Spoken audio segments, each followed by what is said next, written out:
Assalamualaikum warahmatullahi wabarakatuh. Melanjutkan materi fikih kitab Minhajul Muslimin karya Abu Bakar Jabir Al-Jazairi dalam bab ibadah. Pertemuan kedua di kelas 10 ini kita akan membahas di pasal ketiga, melanjutkan materi yang sebelumnya, yakni tentang wudu. Pembahasan dalam pasal wudu ini yang pertama akan kita bahas tentang ketentuan syariat mengenai wudu dan keutamaannya.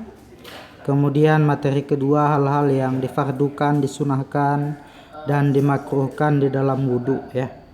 Kita bahas satu persatu. Pasal ketiga tentang wudu, yang pertama ketentuan syariat mengenai wudu dan keutamaannya. Disyariatkannya wudu itu berdasarkan Al-Quran dan Sunnah. Apa hukumnya? Ya, wajib ketika akan melakukan ibadah, sholat dan sejenisnya yang memerlukan kesucian fisik ya. Dalam Quran surah Al-Maidah ya, Al-Maidah ayat ke-6.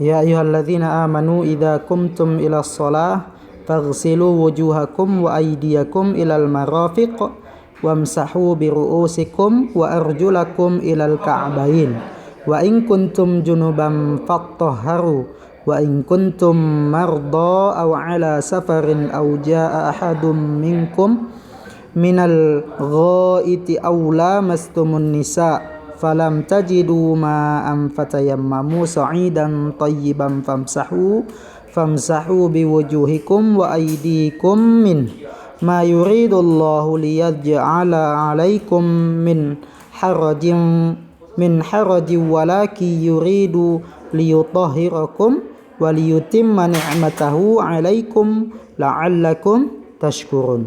Wahai orang yang beriman, apabila kamu hendak melaksanakan sholat, maka basuhlah wajahmu dan tanganmu sampai ke siku, dan sapulah kepalamu dan basuhlah kedua kakimu sampai kedua mata kaki. Jika kamu junub maka mandilah, dan jika kamu sakit atau dalam perjalanan atau kembali dari tempat buang air atau WC atau kakus atau jamban ya, atau menyentuh perempuan, maka jika kamu tidak memperoleh air ya, maka bertayamumlah dengan debu yang suci. Usaplah wajahmu dan tanganmu dengan debu itu. Allah tidak ingin menyulitkan kamu, tapi Dia hendak membersihkan kamu dan menyempurnakan nikmatnya bagimu agar kamu bersyukur. Al-Maidah ayat ke-6 ya. Itu dalil diantara syariat wudu ya. Kemudian dalam hadis riwayat Imam Bukhari, salat ya, la salata illa bil wudu, tidak ada salat ya kecuali dengan wudu.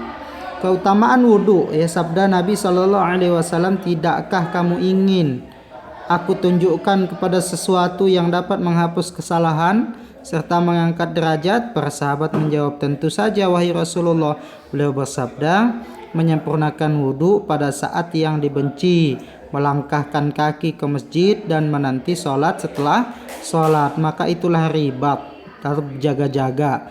Hadis riwayat Imam Muslim. Oke, kita jelaskan keutamaan wudu. Yang pertama ya, mengangkat derajat ya, menghapus kesalahan, kemudian mengangkat derajat. Sebagaimana sabda Nabi yang lain, setiap tetesan air wudu yang keluar dari celah-celah tangan itu akan menghapuskan kesalahan atau dosa-dosa akan berkurang. Tentunya adalah dosa-dosa yang kecil. Kalau dosa syirik tidak akan terampuni kecuali dengan taubatan nasuha.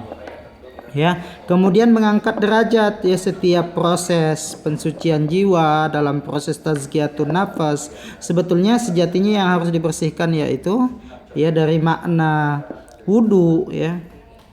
Yang sebetulnya disucikan adalah niat dan hatinya ya. Dalam hal ini ditunjukkan dengan sucinya fisik. Maka penting ini dipahami. Ketika proses wudu itu maka diresapi proses permohonan ampun ya, istighfar kepada Allah, sehingga doa setelah wudu itu sering kita bacakan ya. Asyhadu alla ilaha illallah wa la syarikalah wa asyhadu anna Muhammadan abduhu wa rasuluh. Allahumma ja'alni minat tawwabin. Ya Allah, Allahumma ja'alni minat tawwabin. Jadikan aku termasuk golongan orang-orang yang senantiasa bertaubat. Wa ja'alni minal mutatahhirin. Jadikan golongan orang yang senantiasa bersih ya, mutatahhirin. Wa ja'alni min ibadikas salihin, dan masukkan ke dalam golongan orang-orang yang soleh. Apa kaitan ketiga itu? Yang pertama menjadi orang yang taubat, kemudian menjadi orang yang bersih, kemudian ketiga termasuk dari kalangan kaum soleh ya. Artinya adalah dalam proses wudhu itu tidak sebatas fisiknya yang bersih, tapi jiwanya juga bersih, karena di setiap ya gerakan wudhu itu ada proses pertaubatan yang kita lakukan, sehingga menjadi penting ya khusyuk dalam wudhu ya, tidak terburu-buru ya, mengikuti sunnah sesuai ajaran Nabi Sallallahu Alaihi Wasallam. Kemudian yang jelas harus bersih, bersih airnya ya, suci tempatnya, kemudian suci zatnya ya.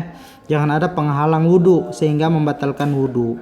Kemudian yang ketiga ya, termasuk orang yang soleh. Kenapa? Ketika kita bersuci, ketika kita bersih, ketika kita menjaga kesucian ya dengan menjaga wudhu, maka tentunya kita akan terjaga dari kemaksiatan dengan niat yang ikhlas mengharapkan ridho Allah Subhanahu wa taala, yaitu keutamaan wudhu. Kemudian materi kedua adalah hal-hal yang difardukan ya, atau ya, yang pertama difardukan ya.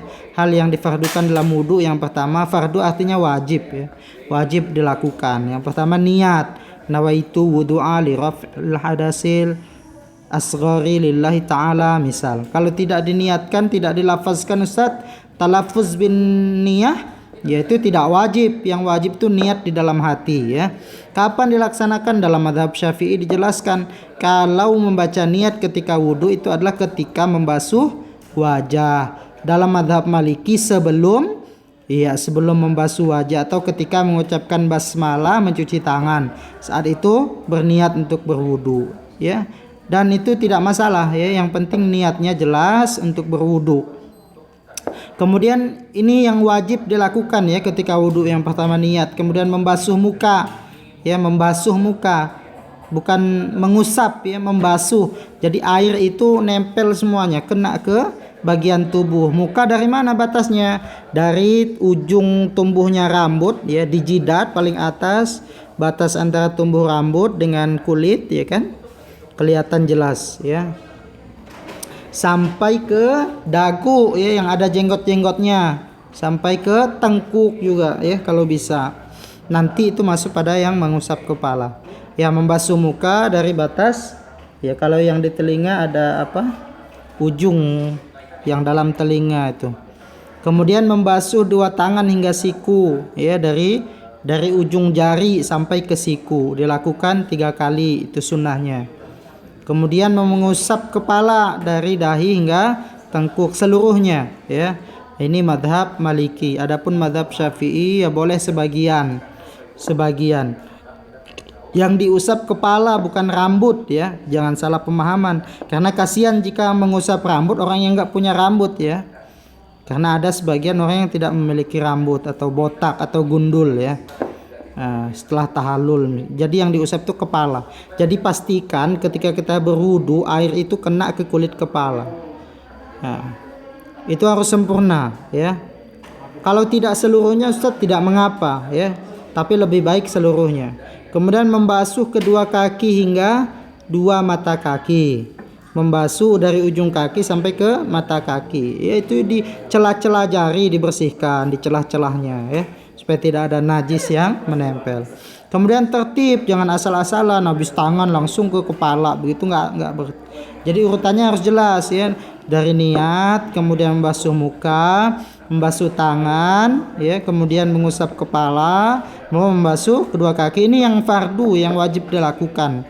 Ya, adapun nanti sunnah itu juga harus dilakukan sebagai penyempurna wudhu yang ada. Kemudian berkesinambungan, segera ya, artinya setelah kepala langsung ke tangan, jangan jeda setengah jam, main-main dulu ya, atau mohon maaf melakukan pekerjaan yang lain dulu baru ke tangan, nggak bisa begitu ya, harus satu waktu ya, tanpa jeda. Oke, terima kasih, nanti dilanjutkan.